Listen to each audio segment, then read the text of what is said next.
Biomoléculas. Están conformadas por carbohidratos, lípidos, proteínas y ácidos nucleicos. Carbohidratos. ¿Qué son los carbohidratos? Estas moléculas están formadas por tres elementos fundamentales que son el carbono, el hidrógeno y el oxígeno. Este último en una proporción algo más baja. Su principal función en el organismo de los seres vivos es la de contribuir en el almacenamiento y en la obtención de energía de forma inmediata, sobre todo el cerebro y el sistema nervioso. Esto se cumple gracias a una enzima, la amilasa, que ayuda a descomponer esta molécula en glucosa o azúcar en la sangre, que hace posible que el cuerpo utilice la energía para realizar sus funciones. Tipos de carbohidratos. Existen 4 tipos de carbohidratos, que son los monosacáridos, los disacáridos, los oligosacáridos y los polisacáridos. Los monosacáridos son los más simples y están formados por una sola molécula. Esto los convierte en la principal fuente de combustible para el organismo y hace posible que sean usados como una fuente de energía y también en biosíntesis o anabolismo. El conjunto de procesos del metabolismo destinados a formar los componentes celulares. También hay algunos tipos de monosacáridos como la ribosa y la desoxirribosa que forman parte del material genético del ADN. Cuando estos monosacáridos no son necesarios en ninguna de las funciones que les son propias, se convierten en otra forma diferente, como por ejemplo los polisacáridos. Los disacáridos son otro tipo de hidratos de carbono que, como indica su nombre, formados por dos moléculas de monosacáridos. Estas pueden hidrolizarse y dar lugar a dos monosacáridos libres. Entre los disacáridos más comunes están la sacarosa, es la más abundante, que constituye la principal forma de transporte de los glúcidos en las plantas y en los organismos vegetales, la lactosa o azúcar de la leche, la maltosa, que proviene de la hidrólisis del almidón, y la celobiosa, obtenida de la hidrólisis de la celulosa. Oligosacáridos. La estructura de estos carbohidratos es variable y puede estar formada por entre 3 y 9 moléculas de monosacáridos unidas por enlaces y que se liberan cuando se lleva a cabo un proceso de hidrólisis. Al igual que ocurre con los disacáridos, en muchos casos los oligosacáridos pueden aparecer unidos a proteínas, dando lugar a lo que se conoce como glucoproteínas. Seguimos con los polisacáridos. Son cadenas de más de 10 monosacáridos cuya función en el organismo se relaciona normalmente con labores de estructura o de almacenamiento. Ejemplos: los polisacáridos comunes son el almidón de amilosa, el glucógeno, la celulosa y la quitina. Función de los carbohidratos. Aunque su función principal es la energética, también hay ciertos hidratos de carbono cuya función está relacionada con la estructura de las celulosas o aparatos del organismo, sobre todo en el caso de los polisacáridos.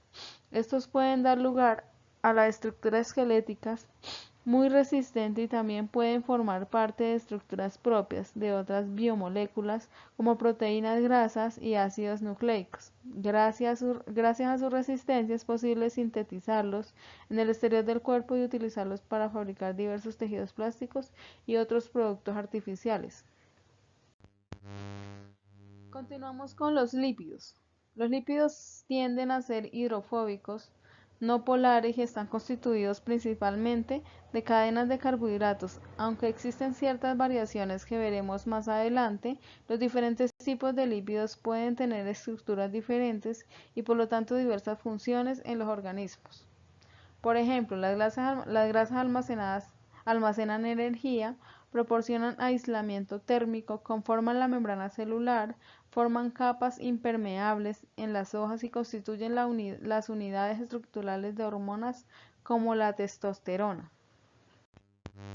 También tenemos las grasas y aceites. Para formar una molécula de grasa, cada uno de los grupos hidroxilo del esqueleto de glicerol debe reaccionar con el grupo carboxilo del ácido graso mediante una reacción de síntesis por deshidratación. Este proceso produce una molécula de grasa con 3 colas de ácido graso unidas al esqueleto de glicerol por medio de enlaces éster.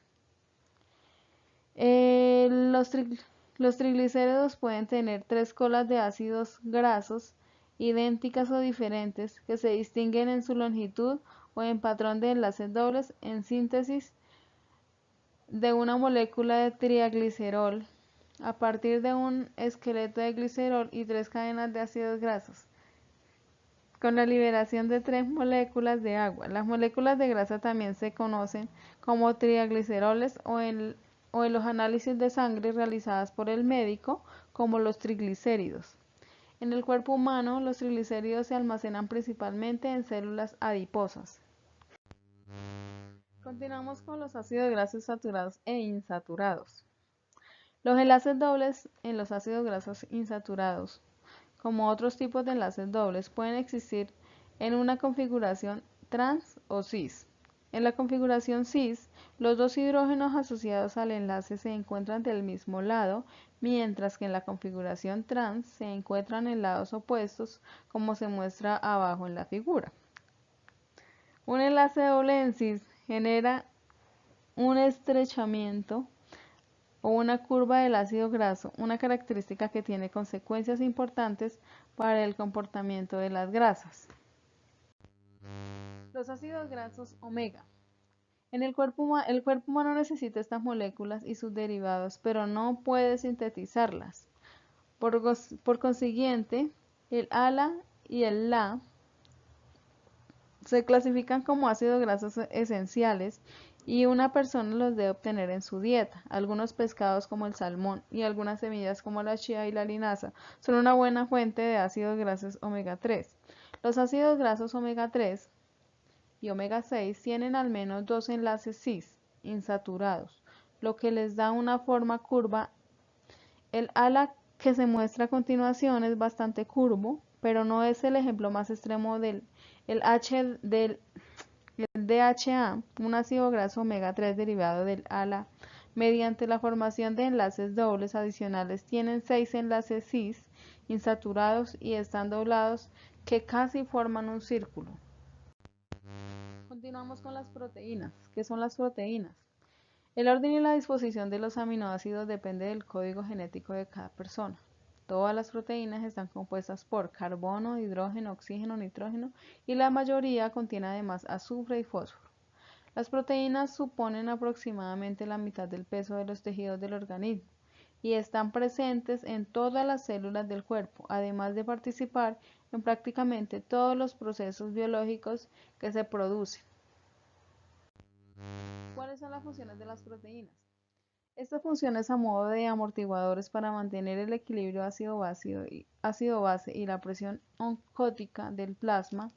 Otras funciones más específicas son, por ejemplo, las de los anticuerpos, un tipo de proteínas que actúan como defensa natural frente a las posibles infecciones o agentes externos. El colágeno, cuya función de resistencia lo hace imprescindible en los tejidos de sostén, o la miosina y la actina, las dos proteínas musculares que hacen posible el movimiento entre muchas otras cosas. La clasificación de las proteínas. Las proteínas son susceptibles de ser clasificadas en función de forma y en función de composición química. Según su forma, existen proteínas fibrosas, que son alargadas e insolubles en agua como la queratina, el colágeno y la fibrina. Globulares, de forma esférica y compacta, y solubles en el agua. Este es el caso de la mayoría de las enzimas y anticuerpos, así como de ciertas hormonas mixtas con una parte fibrilar y otra parte globular. Los ácidos nucleicos. Los ácidos nucleicos constituyen el material genético de los organismos y son necesarios para el almacenamiento y la expresión de la información genética. Estamos mostrando la fórmula de los ácidos nucleicos, que son el carbono central, la cadena lateral variable y el carboxilo. Existen dos tipos, que es el ADN y el ARN. El ADN funciona como el almacén de la información genética y se localiza en los cromosomas del núcleo, las mitocondrias y los cloroplastos de las células eucarióticas, como lo muestra la imagen. El ARN interviene en la transferencia de la información contenida en el ADN hacia los compartimientos celulares.